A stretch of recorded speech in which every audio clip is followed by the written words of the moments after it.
இந்த exit poles நம்ம முக்கியமா கவனிக்க வேண்டியது சார். இப்ப திமுக, அதிமுக அந்த ஃபேக்டர் நம்ம எடுத்துக்கிட்டோம்னா, அந்த போட்டி அப்படின்றது வந்து திமுக வர்சஸ் அதிமுகவா தான் இருக்கிறதா நீங்க பாக்குறீங்களா? ஓவரால் தமிழ்நாடு முழுக்கவும் நீங்க பார்க்கும்போது. நான் வந்து கிட்டத்தட்ட போன வருஷத்துலேருந்து ஒன்று பேசிகிட்டு இருக்கிறேன். என்னைக்கு விஜய் அண்ணா வந்து வண்டி எடுத்தாரோ அன்றைக்கே நான் சொல்லிட்டேன், போட்டி என்பது திமுகவுக்கும் அதிமுகவுக்கும் தான். ஏன் இவர் இப்படி சொன்னாங்க? எதுக்கு நான் கோட்டீஸ்வரன் நான் இப்படி பேசணும்? ஏன் நானுமே வந்து இப்போ அவங்க பார்வையில் நான் ஒரு கொஞ்சம் வயசு கம்மி தானே அப்படின்னு அவங்க சொல்லிக்கிறாங்க. வயசு ஜாஸ்தின்றது உங்களுக்கு தெரியும், வீட்டிலலாம் பார்க்குறீங்க, பசங்கள்லாம் பெரிய பெரிய பசங்க. ஆனால் எங்கள் என்ன அடிப்படையில் அது பார்க்கணும் அப்படின்னாக்கோ, ஒரு கட்சிக்கு இன்னொரு கட்சி போட்டினா தலைவர் நல்ல தலைவர், ஆமாம், வசீகரமான தலைவர், முதலமைச்சர் வேட்பாளரில் கிராஃப் மேலே இருக்குது.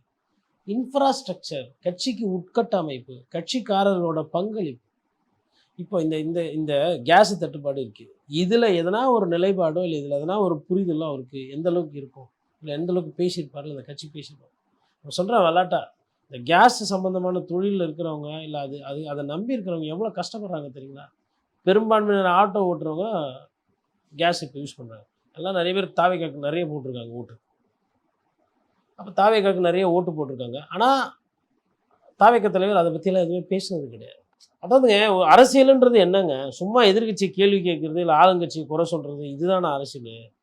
மக்கள் வாழ்க்கையை நீங்கள் எப்படியெல்லாம் மேம்படுத்துறீங்களோ எதுலெல்லாம் மேம்படுத்துறீங்களோ அதுதான் அரசியல். அந்த அரசியலில் இப்போ என்ன பண்ணிக்கிறாரு? இப்போ கோயில் கோயிலாக போயின்னுக்கிறாரு சார். அதை தவிர்த்து சார் வேறு என்ன பண்ணார்?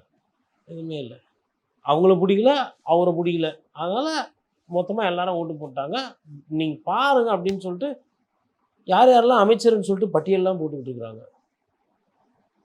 அது கொஞ்சம் ஓவர் டூ பண்ணிட்டாங்கன்ற மாதிரி தான் எனக்கு தோணுது. Periyar Maniammai Institute of Science and Technology, Tanjavur. RIAC ranked number 17 in India by IIRF.